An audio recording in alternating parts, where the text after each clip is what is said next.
एक बार बरसाने में किसी के घर में विवाह था। तो अब विवाह था तो जिस घर में नई नई बहू आ रही थी उस घर की सास ने पूरे बरसाने वासियों को आमंत्रित किया, लेकिन श्री जी को नहीं किया। श्री जी को अर्थात राधा रानी को आमंत्रण देना भूल गए, आमंत्रित करना भूल गए। सारे लोग को बुलाया लेकिन उसे ही आमंत्रित करना भूल गए उन्हें। तो वो सास कहती है, हे प्रभु, मैंने तो श्री जी को यहाँ पर बुलाया ही नहीं अपने विवाह में, अब मैं क्या करूं? सास सोचती है चलो जा करके माफी मांग लेंगे और कहेंगे मेरी बहू के आप मेरे घर आइए, मेरी बहू का मुंह दिखाई करिए, मेरी बहू का मुंह दिखाई कीजिए और कुछ आशीर्वाद दीजिए। ये सोच करके चल गई बहू, सास चल गई। तो सास आई श्री जी के द्वार में। अब श्री जी के द्वार में सास आई और प्रणाम किया और कहते हैं, हे राधा रानी, हे बृषभानु दुलारी, हमें क्षमा कर दे, आप हमें क्षमा कीजिएगा कि हमने अपने घर के विवाह में आपको बुलाना भूल गए, किसी कारणवश भूल गए, क्षमा कीजिए, भूल गए। तो राधा रानी कहती है कि कोई बात नहीं, ठीक है, कोई बात नहीं, ठीक है, ठीक। तो वो सास कहती है, वाह आप कितनी दयालु है श्री राधे, हे राधा रानी, हे बृषभानु दुलारी, आप मेरे घर चलिए जरा, आप मेरे घर में मेरी नहीं आई घर में आई बहू का आप मुंह दिखाई कीजिए और आप ही कुछ आशीर्वाद दीजिए, बढ़िया सा आशीर्वाद दीजिए। कहा ठीक है।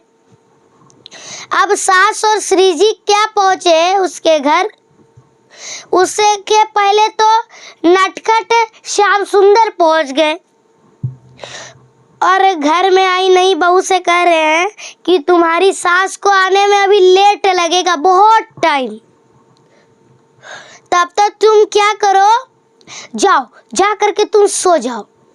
अब बहू को सुला दिया और खुद ही साड़ी घूंघट श्रृंगार करके खुद ही बहू बन गए। तो जब सास आई तो राधा रानी को प्रणाम किया, पैर छू करके प्रणाम।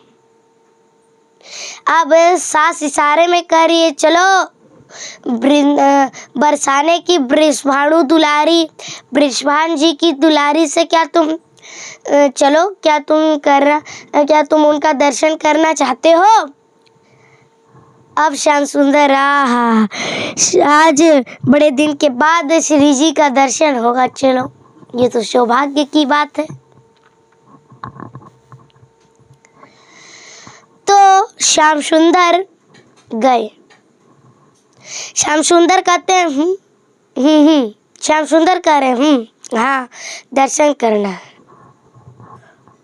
राधा रानी आई, श्याम सुंदर माथा हाथ जोड़ करके उन्हें प्रणाम किए, पैर छू करके प्रणाम किए श्याम सुंदर राधा रानी को।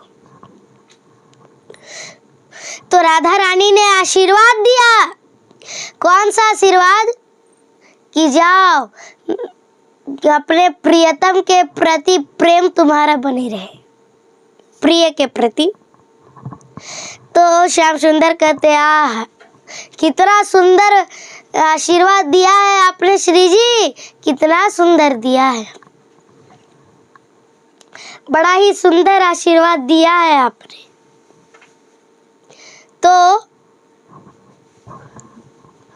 श्याम सुंदर अब राधा रानी कह रहे चलो अब अपना मुंह दिखाए दो। बहू कह रही है नहीं दिखाऊंगी ना। राधा रानी कह रही है क्यों नहीं दिखाएगी तू, चल दिखा दो ना। नहीं दिखाएंगे।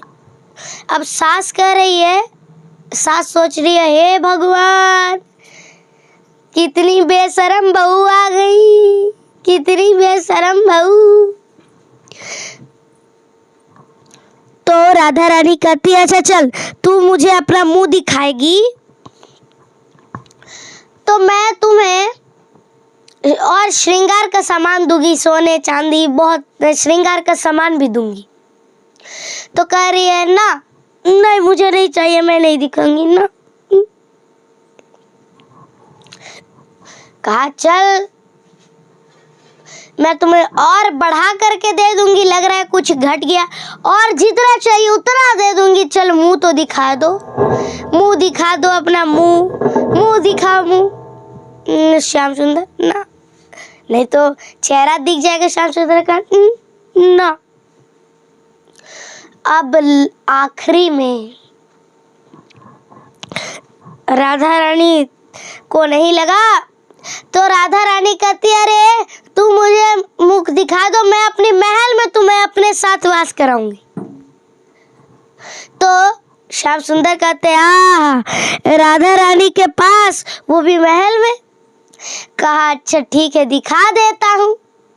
अब वहां पे सखी थी ललिता विशाखा, वो श्याम सुंदर जो बहू बने थे उससे कह रही है अरे सखी अरे बहू ले लो, इतना सौभाग्य तो हमें भी नहीं मिलता, सिर्फ उनकी दासी जैसी काम कर लेते और चल चलते हैं, तुम्हें तो उनके साथ उनके महल में रहने मिल रहा है।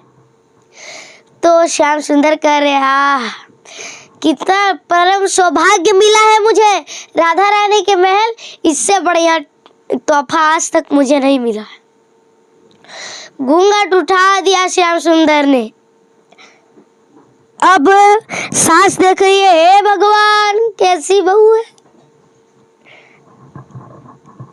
तो राधा रानी कह रही है श्याम सुंदर आपको देखने के लिए तो मैं त्रिभुवन भी दे दूं।